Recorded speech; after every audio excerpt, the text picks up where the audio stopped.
barnaamijkan waxaa ka mid ah warar dheeraad ah oo ka soo baxaya dadkii ku dhintay badda Mediterranean-ka wiil ka mid ahaa oo soo hadlay iyada oo loo fadhiyo tacsidiisa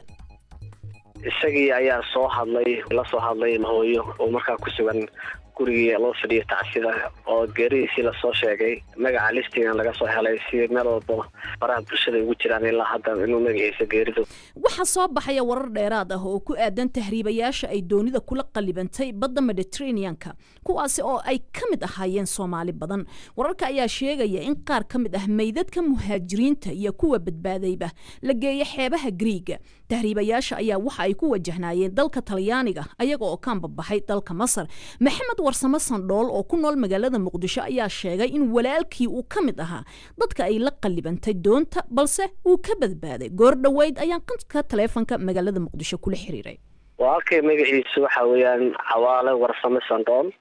qaabkan ugu warhelnay musiibada dhacday ummadda ku baabaaday waxay ahayd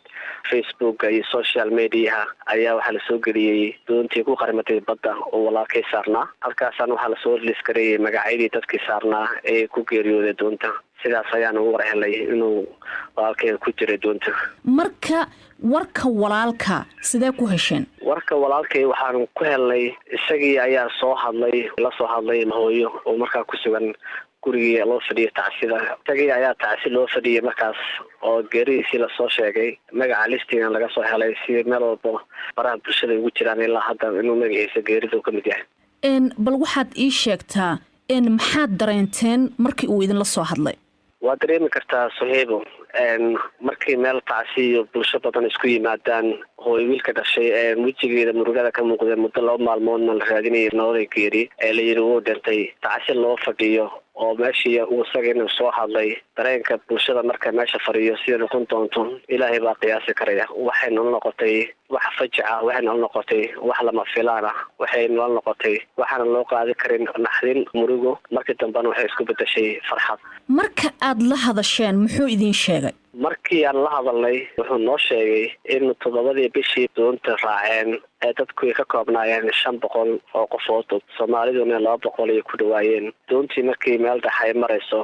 ay qarimatay dabeedna badii la isku tuuray mudana badda ku dhex jiray dabaalanaya dabaashii maadaama dabaal yaqaanay kadibna soo badii dhex sabeynaysa koox kala dhalinyaro ah ay soo mareen markab oo laga leeyahay wadanka Greeka dabeedna markabkaas badbaadiyay hore u soo qaaday shalay galikii hore ayuu ku soo dejiyay meel jasiirad ah oo Greeka ku taala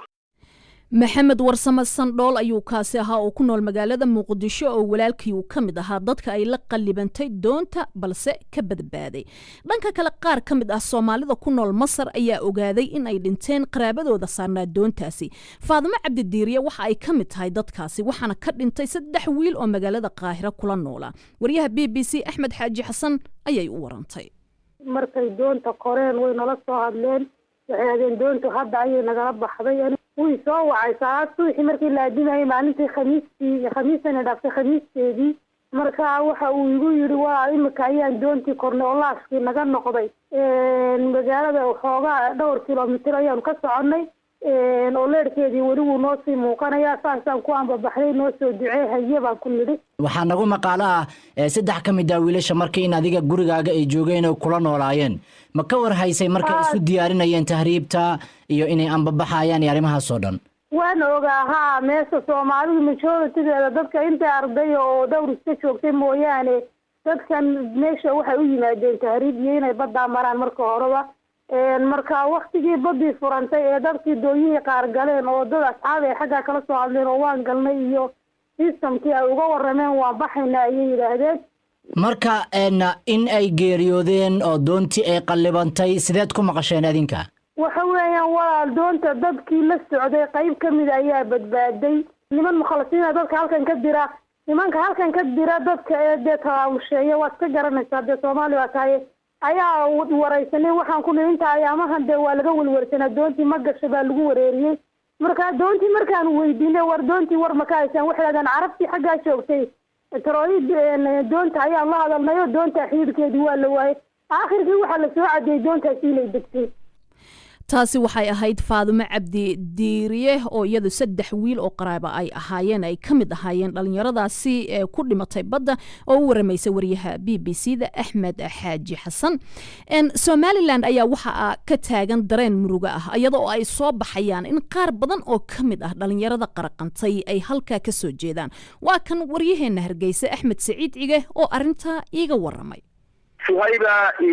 aad baa looga dareemay magaalooyinka Somaliland shantii cishe ugu dambeeyay laga soo bilaabo khamiistii telefoonada ku soo dhacayay xafiiska BBC-da aad bay u badnaayeen oo dadku ay aad weydiinayeen lahayn doon ka baxday Masar oo arbacadii baxday baa qalibantay oo dhalinyaro fara badan ay ku jireen oo Somaliland badan ka soo Soomaalida kale dad badan ay kaga jireen iyo dad kaleba laakiin markii la xalayto wararku ay xaqiijiyeen la saaka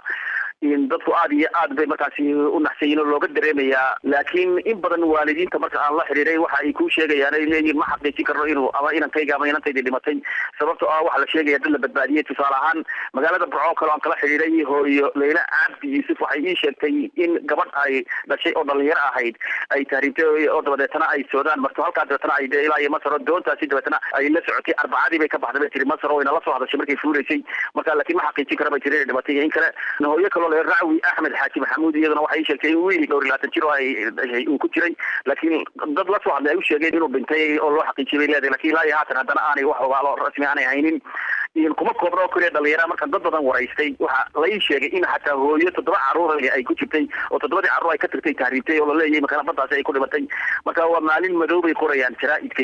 iyo baraha internetka marka loo eego in Hargeysa oo kale marka dadku aad baa loo dareemay mas'uuliyiinta Somaliland ma ka hadleen arintan madaxweynaha Somaliland Axmed Maxamed Maxamuud Silaayo ayaa xafiiskiisa goor dhawata war-saxaabeed ka soo baxay wuxuu sheegay